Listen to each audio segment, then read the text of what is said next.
বিসমিল্লাহির রহমানির রহিম। দয়াময় পরম দয়ালু আল্লাহর নামে। হামিম হামিম। আইন সিন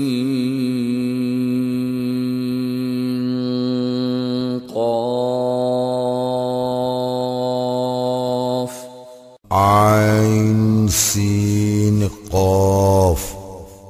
كذلك يوحي إليك وإلى الذين من قبلك الله العزيز الحكيم। এইভাবেই তোমার প্রতি এবং তোমার পূর্ববর্তীদের প্রতি প্রত্যাদেশ করেন পরাক্রমশালী প্রজ্ঞাময় আল্লাহ। له ما في السماوات وما في الأرض وهو العلي العظيم। আকাশ মণ্ডলীয় পৃথিবীতে যাহা কিছু আছে তাহা তাহারই, তিনি সমুন্নত মহান। تكاد السماوات يتفطرن من فوقهن والملائكة يسبحون بحمد ربهم ويستغفرون لمن في الأرض ألا إن الله هو الغفور الرحيم।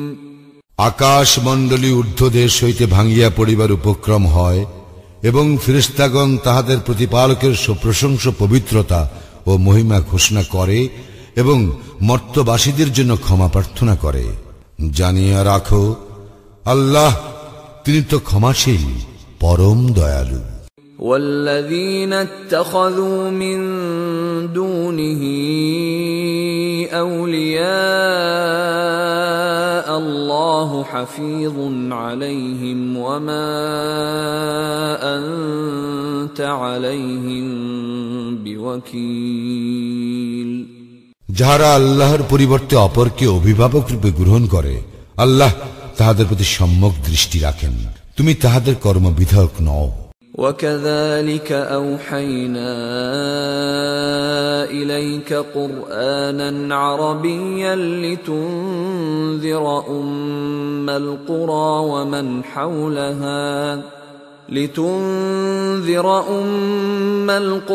ومن حولها وتنذر يوم الجمع لا ريب فيه فريق في الجنة وفريق في السعير।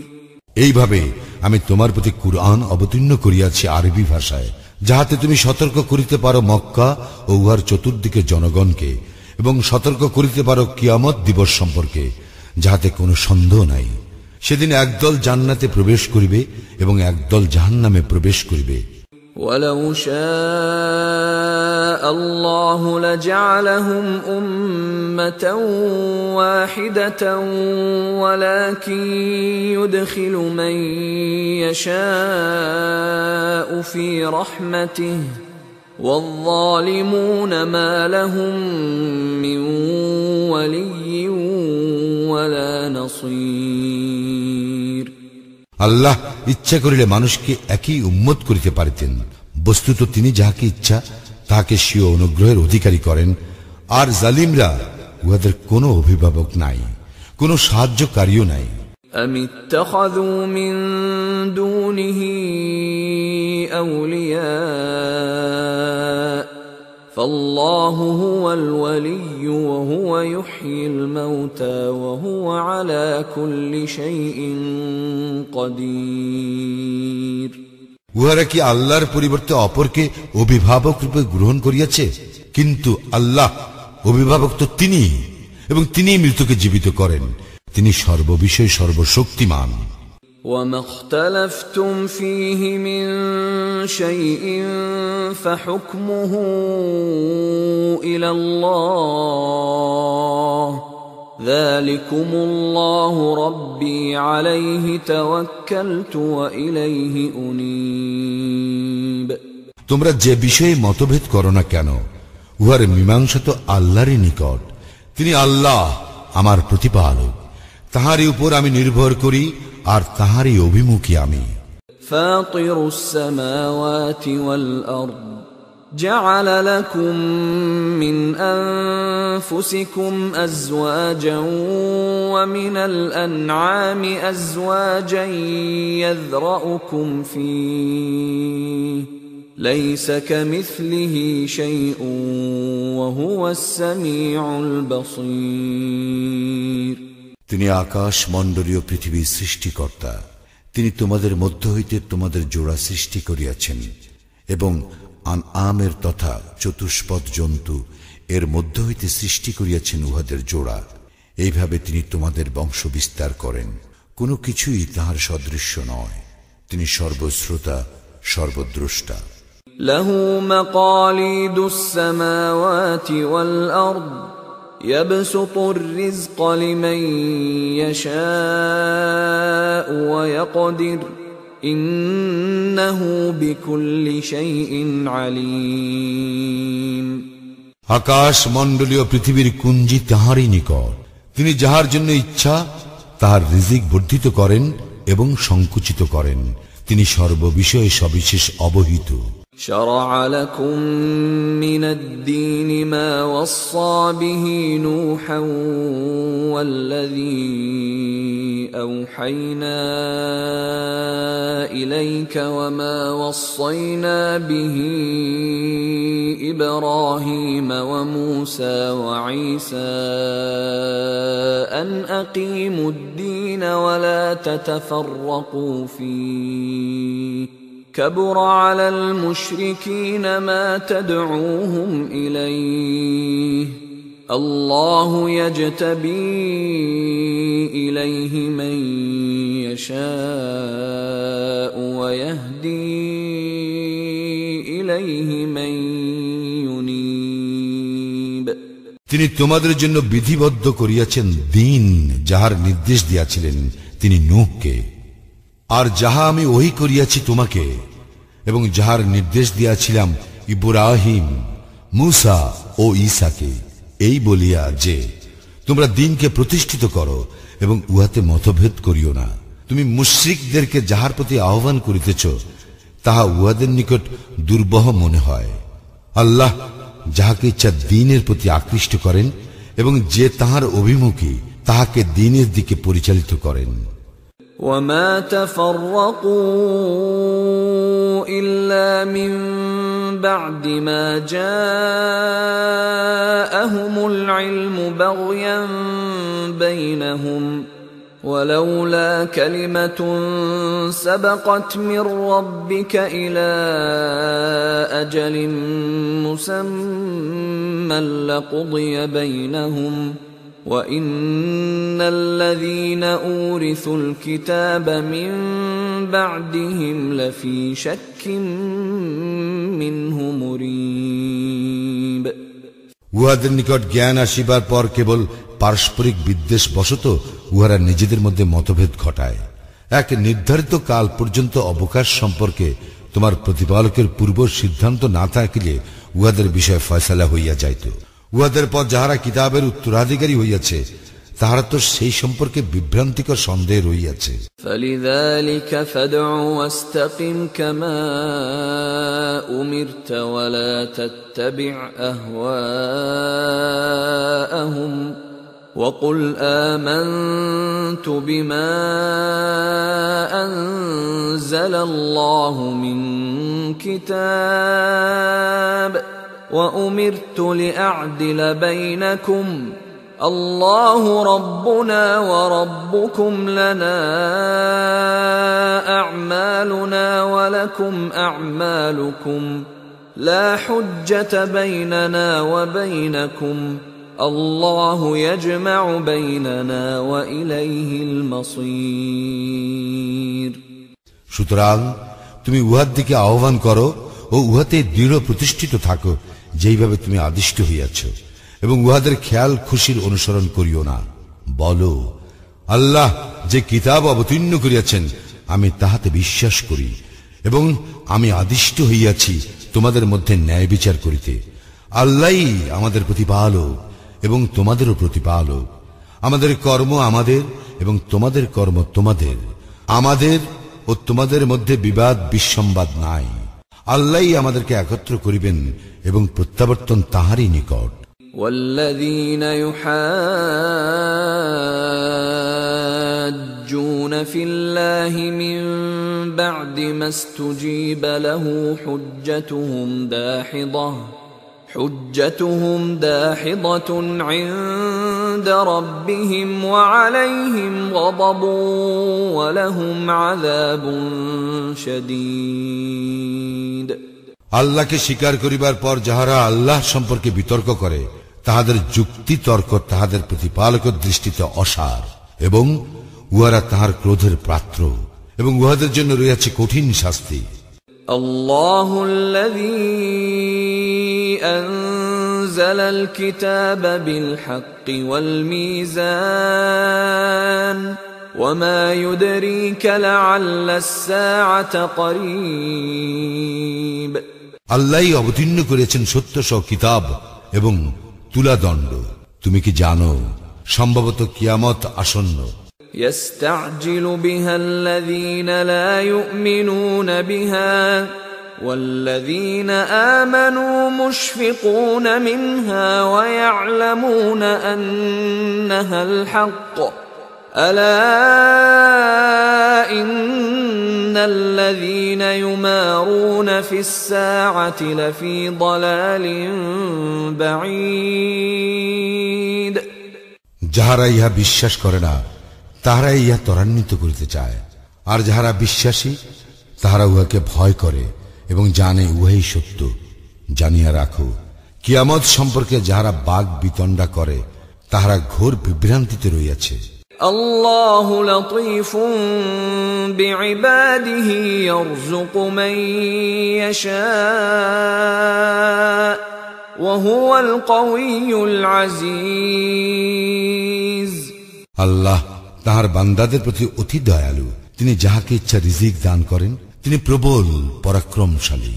মান কানা ইউরিদু হারসাল আখিরাতি নাজিদ লাহু ফি হারসিহি ওয়া মান কানা ইউরিদু হারসাদ দুনিয়া নু'তিহি মিনহা ওয়া মা লাহু ফিল আখিরাতি মিন নসীব।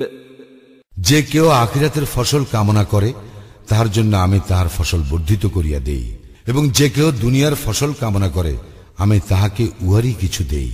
আখিরাতে তাহার জন্য কিছুই থাকিবে না। أم لهم شركاء شرعوا لهم من الدين ما لم يأذن به الله ولولا كلمة الفصل لقضي بينهم وإن الظالمين لهم عذاب أليم। ইহাদের কি এমন কতকগুলি দেবতা আছে যাহারা ইহাদের জন্য বিধান দিয়াছে এমন দিনের যার অনুমতি আল্লাহ দেন নাই? ফয়সালার ঘোষণা না থাকিলে ইহাদের বিষয় তো সিদ্ধান্ত হইয়াই যাইত। নিশ্চয়ই জালিমদের জন্য রয়েছে মর্মন্তুদ শাস্তি। ترى الظالمين مشفقين مما كسبوا وهو واقع بهم والذين آمنوا وعملوا الصالحات في روضات الجنات لهم ما يشاءون عند ربهم ذلك هو الفضل الكبير। তুমি জালিমদেরকে ভীত সন্ত্রস্ত দেখিবে উহাদের কৃতকর্মের জন্য, আর ইহা আপতিত হইবেই উহাদের উপর। যারা ঈমান আনে ও সৎকর্ম করে তাহারা থাকিবে জান্নাতের মনোরম স্থানে। তাহারা যা কিছু চাইবে তাহাদের প্রতিপালকের নিকট তাহাই পাইবে। ইহাই তো মহা অনুগ্রহ। ذلك الذي يبشر الله عباده الذين آمنوا وعملوا الصالحات قل لا أسألكم عليه أجرا إلا المودة في القربى ومن يقترف حسنة نزد له فيها حسنا إن الله غفور شكور এই সুসংবাদেই আল্লাহ দেন তাহার বান্দাদেরকে যাহারা ঈমান আনে ও সৎকর্ম করে। বলো, আমি ইহার বিনিময়ে তোমাদের নিকট হইতে আত্মীয়র সৌহার্দ্য ব্যতীত অন্য কোনো প্রতিদান চাই না। যে উত্তম কাজ করে আমি তাহার জন্য ইহাতে কল্যাণ বর্ধিত করি। আল্লাহ ক্ষমাশীল, গুণগ্রাহী। أم يقولون افترى على الله كذبا فإن يشأ الله يختم على قلبك ويمحو الله الباطل ويحق الحق بكلماته إنه عليم بذات الصدور উহারা কি বলে যে সে আল্লাহ সম্পর্কে মিথ্যা উদ্ভাবন করিয়াছে? যদি তাহাই হইত তবে আল্লাহ ইচ্ছা করিলে তোমার হৃদয় মোহর করিয়া দিতেন। আল্লাহ মিথ্যাকে মুছিয়া দেন এবং নিজ বাণী দ্বারা সত্যকে প্রতিষ্ঠিত করেন।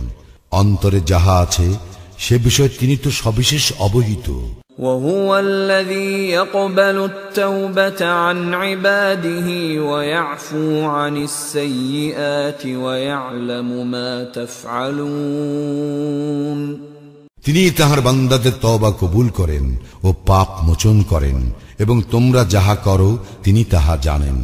ويستجيب الذين آمنوا وعملوا الصالحات ويزيدهم من فضله والكافرون لهم عذاب شديد তিনি মুমিন ও সৎকর্মপরায়ণদের আহ্বানে সাড়া দেন এবং তাহাদের প্রতি তাহার অনুগ্রহ বর্ধিত করেন। কাফিরদের জন্য রয়েছে কঠিন শাস্তি।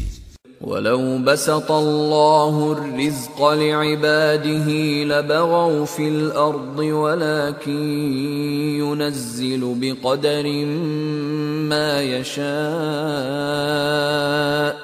إنه بعباده خبير بصير আল্লাহ তাহার সকল বান্দাকে জীবন উপকরণে প্রাচুর্য দিলে তাহারা পৃথিবীতে অবশ্যই বিপর্যয় সৃষ্টি করিত, কিন্তু তিনি তাহার ইচ্ছামতো পরিমাণেই নাজিল করিয়া থাকেন। তিনি তাহার বান্দাদেরকে সম্যক জানেন ও দেখেন।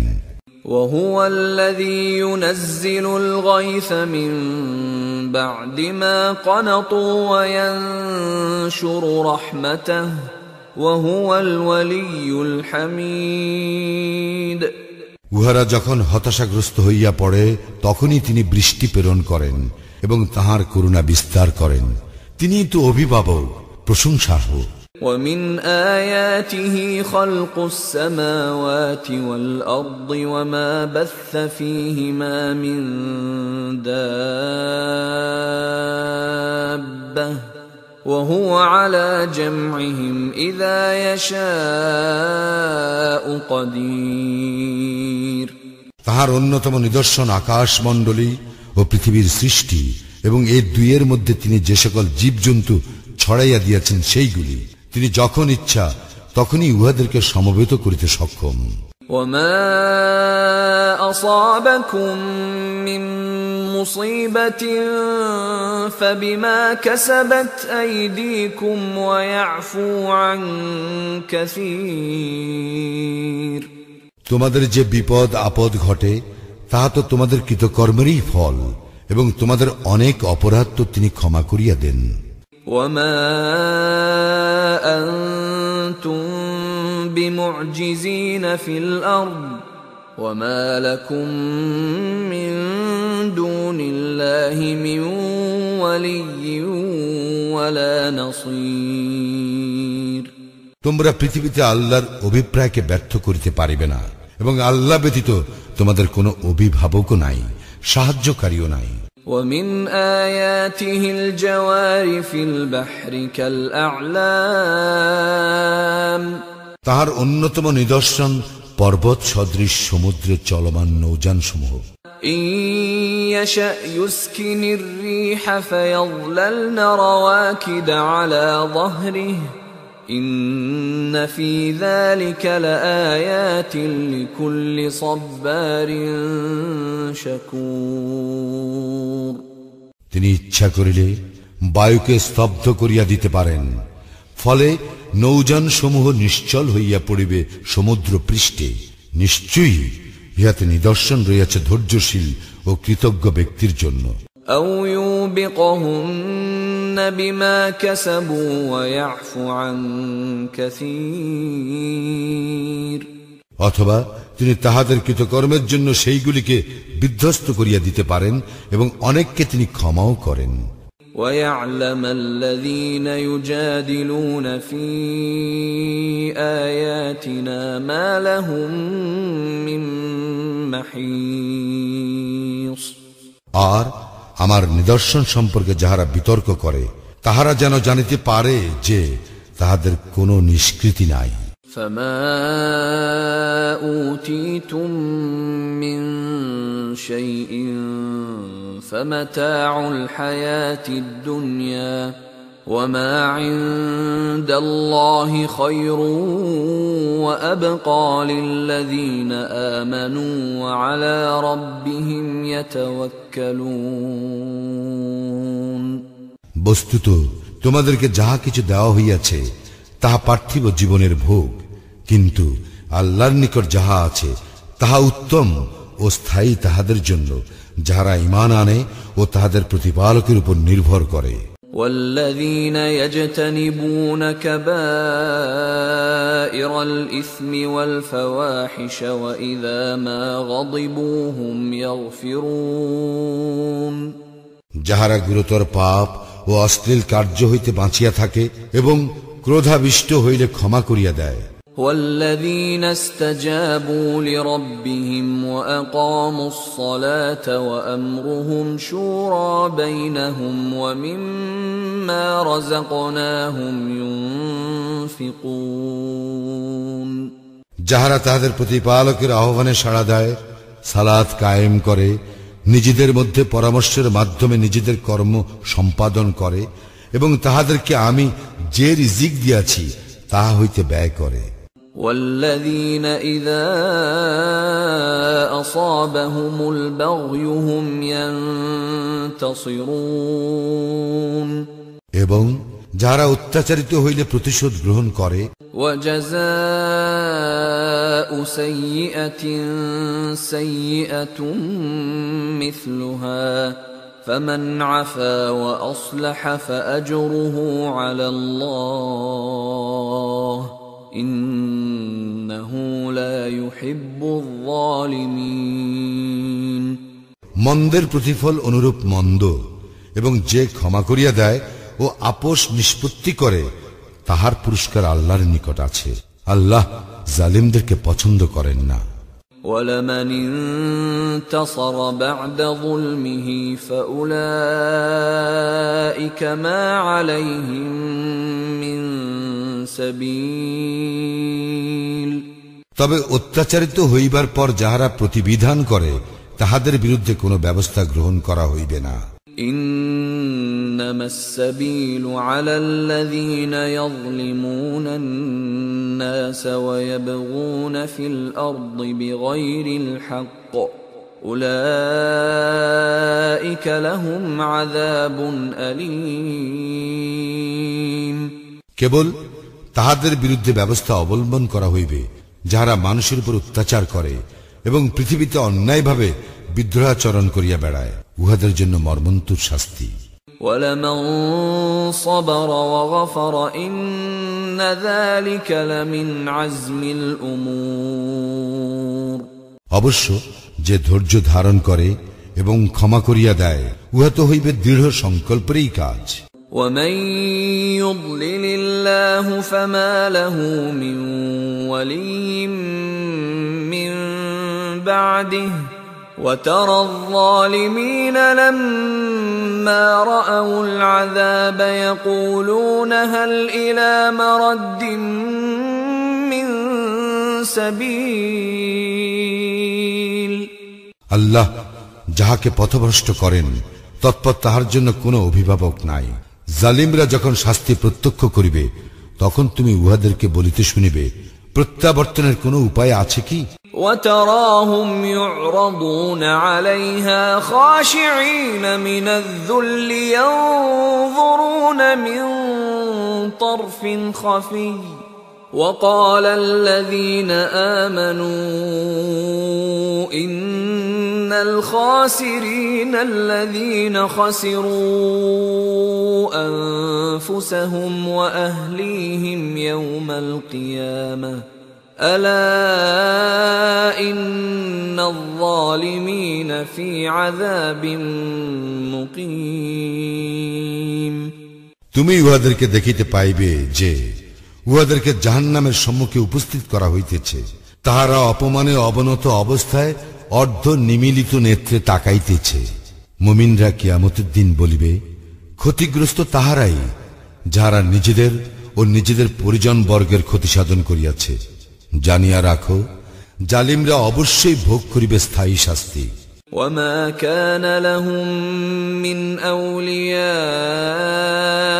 ينصرونهم من دون الله ومن يضلل الله فما له من سبيل আল্লাহ ব্যতীত উহাদেরকে সাহায্য করিবার জন্য উহাদের কোনো অভিভাবক থাকিবে না, এবং আল্লাহ যাকে পথভ্রষ্ট করেন তার কোনো গতি নাই। استجيبوا لربكم من قبل أن يأتي يوم لا مرد له من الله ما لكم من ملجأ يومئذ وما لكم من نكير তোমাদের প্রতিপালকের আহ্বানে সাড়া দাও আল্লাহর পক্ষ হইতে সেই দিবস আসিবার পূর্বে যা অপ্রতিরোধ্য, যেদিন তোমাদের কোনো আশ্রয়স্থল থাকিবে না এবং তোমাদের জন্য উহা নিরোধ করিবার কেহ থাকিবে না। فإن أعرضوا فما أرسلناك عليهم حفيظا إن عليك إلا البلاغ وإنا إذا أذقنا الإنسان منا رحمة فرح بها وإن تصبهم سيئة بما قدمت أيديهم فإن الإنسان كفور উহারা যদি মুখ ফিরাইয়া নেয়, তবে তোমাকে তো আমি ইহাদের রক্ষক করিয়া পাঠাই নাই। তোমার কাজ তো কেবল বাণী পৌঁছাইয়া দেওয়া। আমি মানুষকে যখন অনুগ্রহ আস্বাদন করাই, তখন সে ইহাতে উৎফুল্ল হয়, এবং যখন উহাদের কৃতকর্মের জন্য উহাদের বিপদ আপদ ঘটে, তখন মানুষ হইয়া পড়ে অকৃতজ্ঞ। লিল্লাহি মুলকুস সামাওয়াতি ওয়াল আরদ ইয়াখলুকু মা ইয়াশা يهب لمن يشاء إناثا ويهب لمن يشاء الذكور আকাশ মণ্ডলীয় পৃথিবীর আধিপত্য আল্লাহরই। তিনি যাহা ইচ্ছা তাহাই সৃষ্টি করেন। তিনি যাহাকে ইচ্ছা কন্যা সন্তান দান করেন এবং যাহাকে ইচ্ছা পুত্র সন্তান দান করেন। আও ইউযাউযুহুম যুকরানান ওয়া ইনাসা ওয়া ইয়াজআলু মান ইয়াশাউ আকীমা ইন্নাহু আলীমুন কাদির। অথবা দান করেন পুত্র ও কন্যা উভয়ই, এবং যাহাকে ইচ্ছা তাহাকে করিয়া দেন বন্ধা। তিনি সর্বজ্ঞ সর্বশক্তিমান। وما كان لبشر أن يكلمه الله إلا وحيا أو من وراء حجاب أو يرسل رسولا فيوحي بإذنه ما يشاء إنه علي حكيم। মানুষের এমন মর্যাদা নাই যে আল্লাহ তাহার সঙ্গে কথা বলিবেন ওহির মাধ্যমে ব্যতিরেকে, অথবা